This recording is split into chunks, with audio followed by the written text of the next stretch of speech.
Hey guys, TrepChains here. Just making an addendum to my zMonk guide that I've been asked for. So if you want my main zMonk guide, which I recommend watching first for the basics of how to play a zMonk, the link will be in the description and at the end of this video as well. So please check out that zMonk guide first. What I'm talking about here today is just a couple of variations this zMonk based upon some of the changes in the other characters it's working with. So when I made that zMonk guide, it was working a lot with, say, a Pestilence Necromancer and then a little bit with a Demon Hunter. Now we're working a lot with a Thorns Necromancer at the highest level, and sometimes now we're working with a Barb that wants to run Ground Stomp, so we need to change our play a little bit. Okay, this is my base zMonk, which is pretty much as shown on the guide. A Blinding Flash zMonk. You've got Blinding Flash, you've got Cyclone Strike in there, running 4-piece inners, Leoric's Crown, Lethbridge Soliloquy. I like to run a Hellfire. You can also run an Immunity Amulet if you like. Strong Arms Braces, Oculus Ring, Obsidian Ring, running Istvan's Paired Blades, Illusory Boots, and in the cube very quickly here, Flying Dragon, Spirit Guards, Band of Rechambers.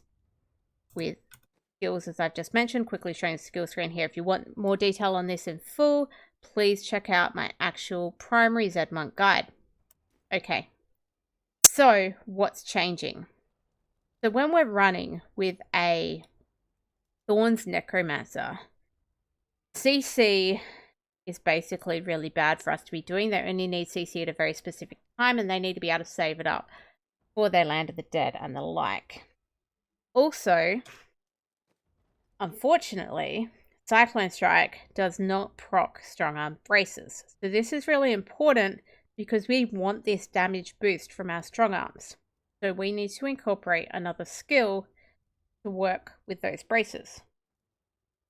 So basically, if you're running with a Thorns Necromancer, the first thing you need to do is drop out Blinding Flash, which is a CC for Deadly Reach. So I'm just going to hit equip there. And in brief, what's happened is I've lost my Blinding Flash, which I really like, but that's okay. I've lost it. And I picked up Deadly Reach. Now, the entire purpose of Deadly Reach is for the boss fight when we're working with our Thorns Necromancer. So through the Rift, I'm using Crippling Wave, I'm Cyclone Striking, I'm dropping my Sank, I'm using my Epiphany, and I'm spamming Mantra of Healing. Spam Mantra of Healing. Do not spam, right? Need to spam it. If you don't want to spam it, run something else. Okay, so I'm doing the normal stuff through the Rift. That's fine. I don't even touch Deadly Reach in the Rift until the Rift Guardian spawns. So when the Rift Guardian spawns, I stop my Crippling Wave because Crippling Wave has a CC on every third hit. Now with something like the Pestilence Necromancer, we could just stop that like 5 to 10 seconds before the Land of the Dead and it was okay. But it doesn't work so well with our Thorns Necromancer. We need no CC and we also want this knockback. So to do that, we drop it. So we hit the boss, we don't use Crippling Wave anymore. We start generating with Deadly Reach. So it looks like this, right? That's what it looks like. And you want this to be hitting into the boss. Now, you've got to be a little bit careful because positioning on the boss with this Necromancer is also important. You generally want to be behind the skeletons. So one of the other things that I've learnt with this build is that unlike everything else where I've got Epiphany and I really like target something, I don't want to be pulled to that boss. So I want to be like having my mouse towards the boss, but past the boss. So the boss doesn't have the red line if I don't want to go to it. But basically I just pick up this Deadly Reach. There. Now, why am I using this Deadly Reach? Because using the Deadly Reach, Piercing Trident, we get 100% chance of knockback. So that procs our Strong Arm Braces. So knockback does not CC any Rift Guardian, but it gives that Braces proc. Okay. So that's what we're doing. So what I'm going to do now, that's just a brief introduction to why I'm running this. But what I'm going to do is I'm going to run through a full build and guide check for this build. So that's, I guess, the reasoning. Okay, so what I'm wearing, and this is my non-season zMonk, so the gear is pretty good. I've been collecting this gear since about season 5, and we're about to roll into season 17. Okay, so 4-piece inners. You can see here, really focusing on survival. Keep in mind that you want your cooldown to be nice and high. I like running around 70%. You want to run at a minimum of 65% on your cooldown, but I like having it higher. And you want your attack speed. Attack speed really helps with your healing. So with Epiphany, every time you're hitting something, you are healing. So the faster your attack speed, the more heals you get. Okay, so I'm targeting skills like cooldown, attack speed, and then importantly health globes. So my health globes here on my non-season account are up at 228,936 to be precise. In seasons, you're aiming for that to be over 200,000. So there I guess your 3 key stats. Your cooldown, as I say, I like 70%, but above 65 is okay. Health globes, above 200k. Attack speed where you can get it, and then survival. You need to survive to help everyone else. Okay, so my chest here, mainly survival stats, vitality, percent life, and resistance to all. And importantly there, the secondary, this is one of the pieces you can get health globes. So you need to have the health globes there on the secondary for this piece. Okay, belt, all about survival, dexterity, vitality, resist all, percent life. No secondary requirement on this one. And pants, these are quite good pants. Dexterity, vitality, resistance to all on those. And you can see this is my non-season zMonk, so I do have some augments on this. You can augment, I say technically either vitality or intelligence. You can have a mix. I would say at lower Paragon, vitality is more important. As you move to higher Paragon, where you have so much vitality from your Paragon, then intelligence kind of takes over as a preferred stat, because you get resistance to all from the intelligence. So at lower Paragon, probably aiming for more vitality gems. Once you get to higher Paragon, more intelligence gems will help you out in your surviving. Okay, my gloves here with my key skills of cooldown and attack speed, and then dexterity and vitality as well. Okay, going to my legendaries. So helm here, I also like to run a bit of regen life. So regen life is also working with my mantra of healing. So I'm getting some extra passive regen for that for everybody in my party. So I like to run, and you'll see on a few pieces, some regen life as well. I know a lot of people don't bother, but I like it. Okay, so you'll see here I'm running Dex, Fit, and Regen Life. I haven't even rolled this piece. I think it's fine as is.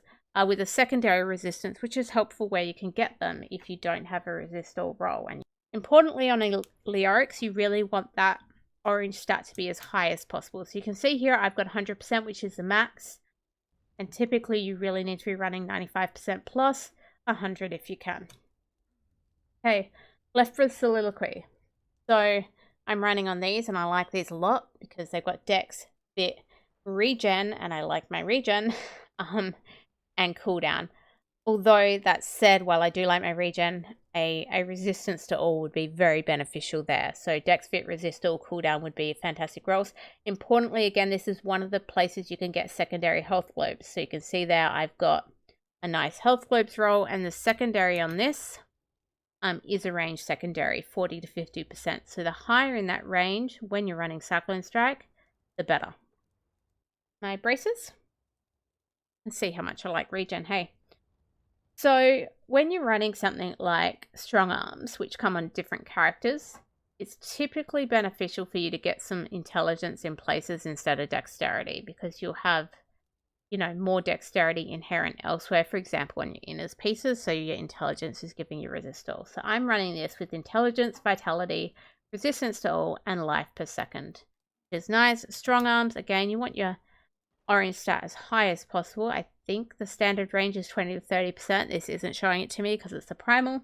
The higher the better, the more damage boost for your team. Illusory Boots. So again, you can get a secondary health globes on these. So that's one of the most critical pieces here. You can't get cooldown on these. So you're really looking for Illusory Boots with health globes, and the rest can come after that. Dexterity, vitality, resistance to all is great. And again, I really like some regen here. It boosts my heals. Why wouldn't I like it? Okay, jewelry pieces. So I'm running a Hellfire right now on this build, and that's what I ran for most of the last season. But that's a bit personal choice, right? So I've got this, I've got my cooldown and my health globes. Whatever happens, you want cooldown and health globes on your amulet, and then preferably some other survival stats like some vitality, percent life, intelligence, or the like. Perhaps some attack speed if you're lucky. Okay, but you could also run something like an immunity amulet like this one shown here. This is fire immunity. If you're running immunity, I would say fire up top, followed by arcane personally.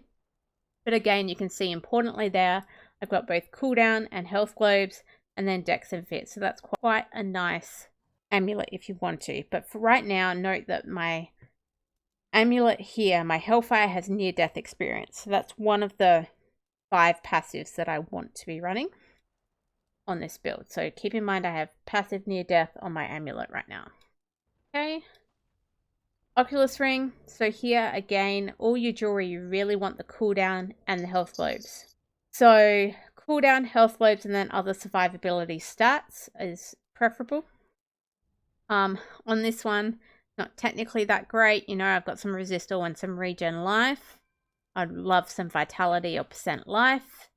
But on your Oculus ring, you want your orange stat again as high as possible. So this is 85%, which is maximum in the range. Not that easy to get a good 85% one when you are looking for that cooldown health globes ancient as well. So, you know, I tend to aim for about 80% plus in season. And obsidian ring. So this has guaranteed stats, so you're really looking for one that has the health globes roll naturally. You can never roll that on. You have to roll off crit hit chance for a socket. So that's non-negotiable. So you need one that naturally rolls with the health globes, which is what makes this potentially hard to find. You can see on this attack speed 7%, cooldown, you really want that cooldown at 8% if you can, and resource cost at 8%.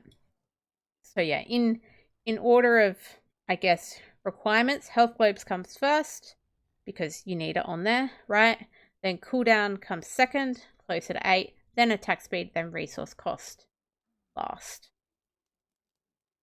Okay, I think that covers most of the legendary pieces I'm running and what they've got. Canai's Cube.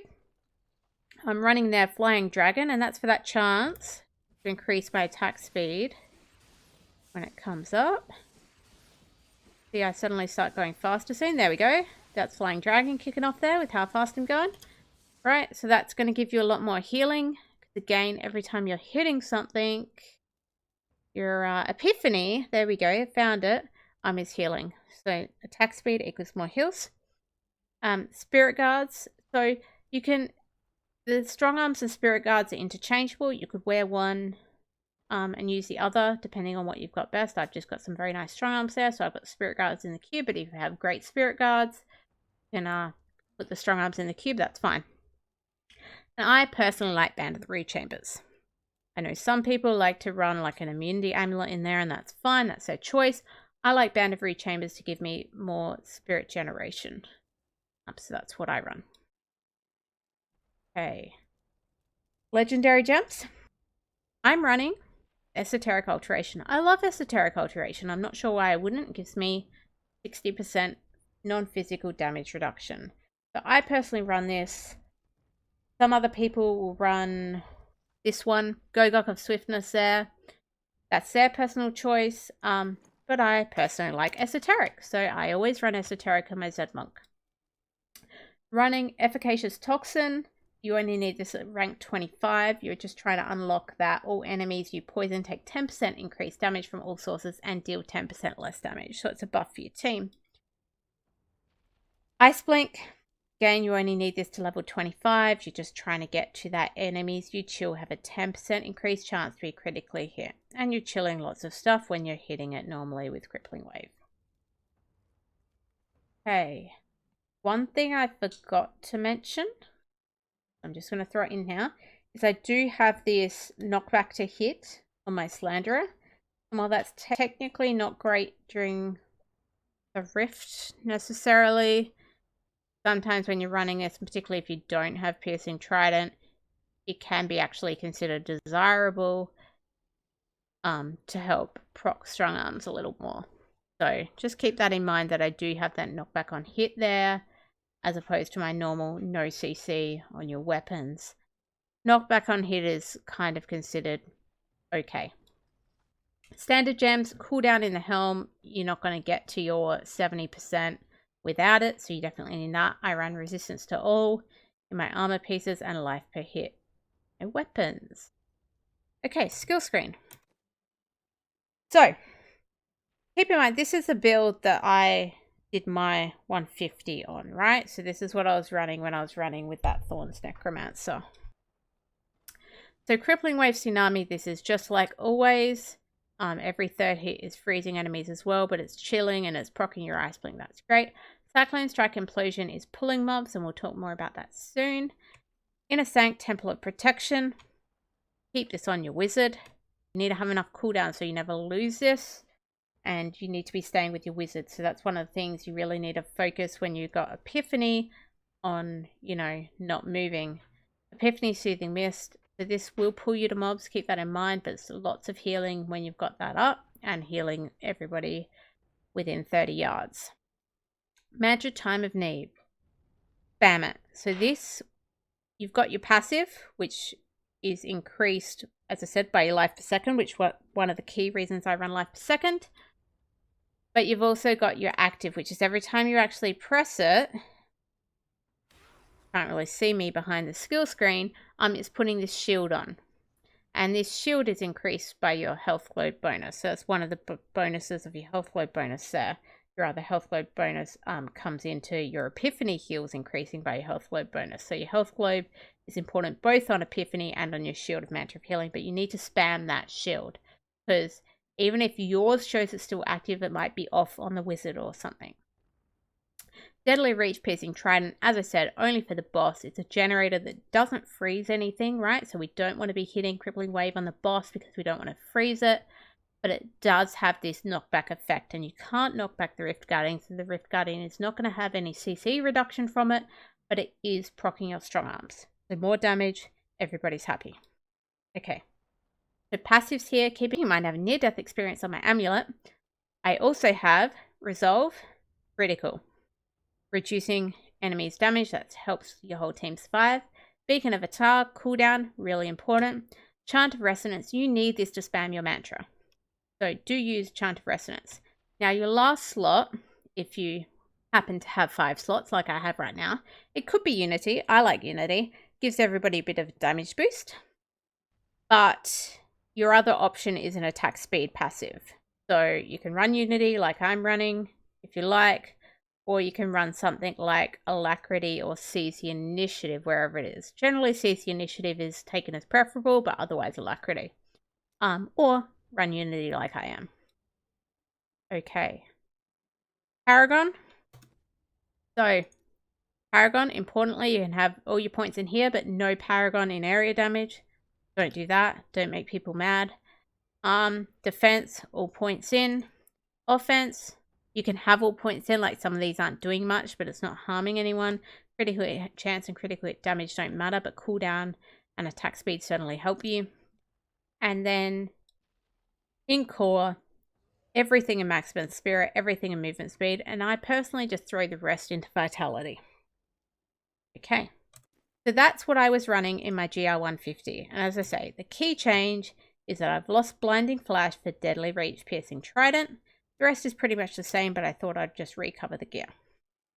Now, what about when you play with those barbs who say, you can't CC, you can't Cyclone because I'm going to ground stomp and I'm a better puller than you?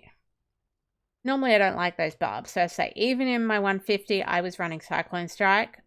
But I have a build for that occasion.